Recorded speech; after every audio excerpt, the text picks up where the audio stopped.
नमस्कार, मैं प्रियंका। आप देख रहे हैं 4 PM। भरे कोर्ट रूम में जब सीजीआई संजीव खन्ना ने मोदी सरकार की चोरी पकड़ ली तो हड़कंप मच गया।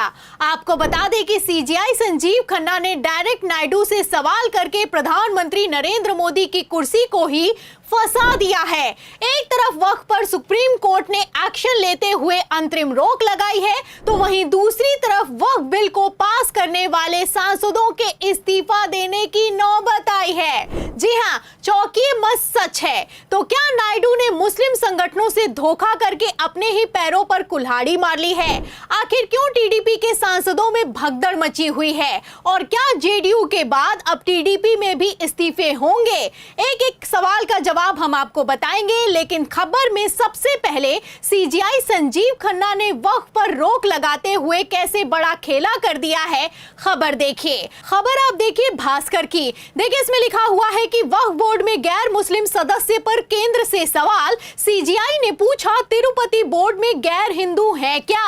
वैसे तो अगर सीजीआई संजीव खन्ना की वक्फ की सुनवाई की बात की जाए तो उन्होंने ताबड़तोड़ मोदी के वकील से कई सवाल किए, लेकिन तिरुपति बोर्ड को लेकर किए गए सवाल की सबसे ज्यादा चर्चा हो रही है। आपको बता दें, ये वही सवाल है जिसने पूरे भाजपाई सिस्टम को ऊपर से नीचे तक हिला कर रख दिया है। ये वही सवाल है जिसे पहले एआईएमआईएम मुखिया ओवैसी ने नायडू का नाम लेकर डायरेक्ट पूछा था, और अब सुप्रीम कोर्ट में सीजीआई संजीव खन्ना ने नायडू का नाम लिए बिना पूछा तो मोदी के वकील की बोलती बंद हो गई है। तो ओवैसी ने कैसे मोदी की बैसाखी को फंसाया था, नहीं याद है तो आपको खबर भी दिखा देते हैं। खबर आप देखिए नवभारत टाइम्स की। देखिए, इस खबर में साफ लिखा हुआ है कि तिरुपति में सिर्फ हिंदू कर्मचारी तो वक्फ बोर्ड में नॉन मुस्लिम क्यों?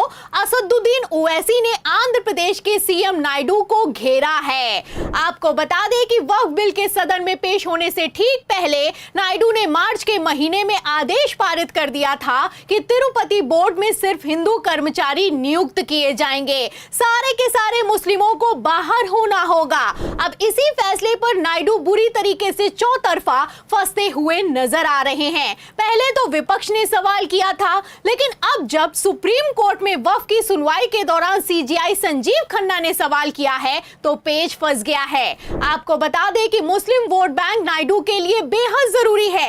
इसको साधने के लिए पहले ही टीडीपी उपाध्यक्ष नवाब जान ने वक्फ के खिलाफ आंदोलन में शामिल होकर बयान देते हुए कह दिया था कि मुसलमानों को जिससे नुकसान होगा उस बिल को नायडू लागू नहीं होने देंगे। इतना ही नहीं, नायडू ने खुद इफ्तार पार्टी में वादा किया था कि वक्फ प्रॉपर्टीज की रक्षा करना हमारी पहली जिम्मेदारी है। लेकिन नायडू तो मोटे पैकेज के आगे पलट गए। मगर टीडीपी के सांसदों में सुप्रीम कोर्ट के एक्शन के बाद से भगदड़ मची हुई है, और वक्फ सपोर्ट से टीडीपी सांसद नाराज भी दिखाई दे रहे हैं। और ये खेल तो तभी एक्सपोज हो गया था जब व्हिप जारी करने के बावजूद नायडू के सांसद सदन में वोटिंग के दौरान गायब हो गए थे। खबर नहीं याद है तो मैं आपको खबर का मेन पॉइंट भी पढ़कर सुनाती हूं कि कैसे राज्यसभा में वक्फ बिल की वोटिंग के दौरान नायडू के सांसदों ने बड़ा खेला कर दिया था।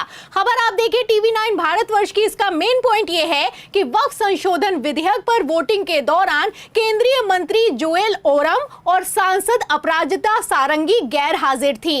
इसके अलावा एक टीडीपी के सांसद भी गैर हाजिर रहे। तो टीडीपी के सांसद ये अच्छे से जानते थे कि राज्यसभा में एनडीए के पास बहुमत से सिर्फ 2 सांसद ज्यादा है, लेकिन इन सब के बावजूद सदन में खेला हुआ।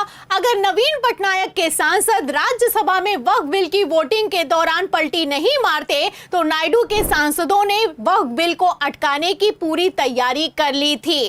तब तो जैसे तैसे करके बिल को सदन से पारित करवा लिया गया, लेकिन अब सुप्रीम कोर्ट में पेच फंस गया है और भारी फजियत हो रही है। खैर, एक तरफ जहां सुप्रीम कोर्ट में फजियत हुई है तो वहीं दूसरी तरफ सिर्फ नीतीश और नायडू नहीं बल्कि बीजेपी के सांसदों में भी खींचतान मची हुई है।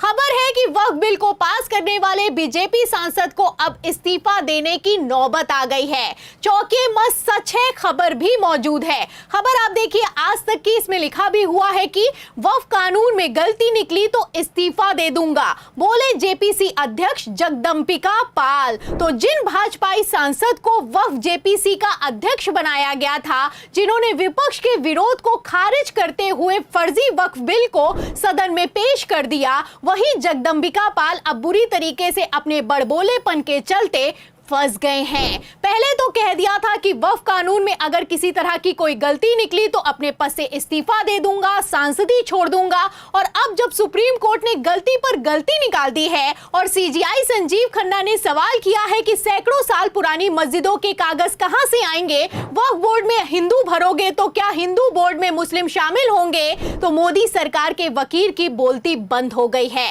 आपको बता दें, सीजीआई संजीव खन्ना ने नहले पर दैला चला है। सीजीआई संजीव खन्ना ने एक नहीं कई गलतियां निकाली हैं तो भाजपाई बौखला रहे हैं।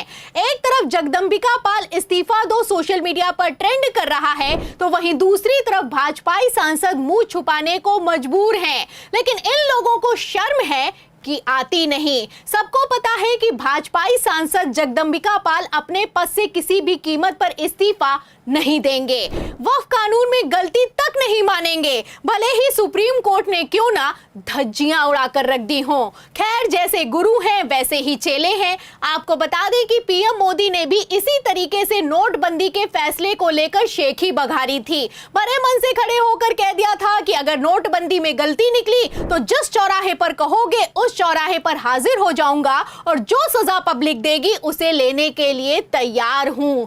फिर जब पीएम मोदी की नोटबंदी के फैसले की भी हवा निकल गई तो ना मोदी जी ने नोटबंदी का कभी नाम लिया और ना ही किसी चौराहे पर आए। खैर, मोदी काल में जैसे जुमलेबाज नेता हुए हैं वो कभी इतिहास में नहीं हुए। जब देश का मुखिया ही मंच से खड़े होकर हवाबाजी करता हो तो क्या ही कहा जाए। अब यही हवाबाजी वक्फ कानून में भारी पड़ गई है। सीजीआई संजीव खन्ना ने सिर्फ वक्फ पर डंडा नहीं चलाया है, बल्कि नायडू का नाम लिए बिना सवाल करके प्रधानमंत्री नरेंद्र मोदी की कुर्सी तक को फंसा दिया है। आपको बता दें कि अभी तो सिर्फ 7 दिनों की रोक लगी है तो ये हाल है। अगर 5 मई की सुनवाई में वक्फ कानून पर पूरी तरह से रोक लग गई या फिर कि वक्फ कानून कैंसिल हो गया तो प्रधानमंत्री नरेंद्र मोदी का बैसाखियों के बिना क्या होगा, सवाल तो इस बात का खड़ा होता है। फिलहाल जैसे सुप्रीम कोर्ट ने कमान संभाली है, सीजीआई संजीव खन्ना ने सख्त तेवर दिखाए हैं, मोदी सरकार को लताड़ लगाई है, 7 दिनों के लिए वक्फ कानून पर रोक लगाई है।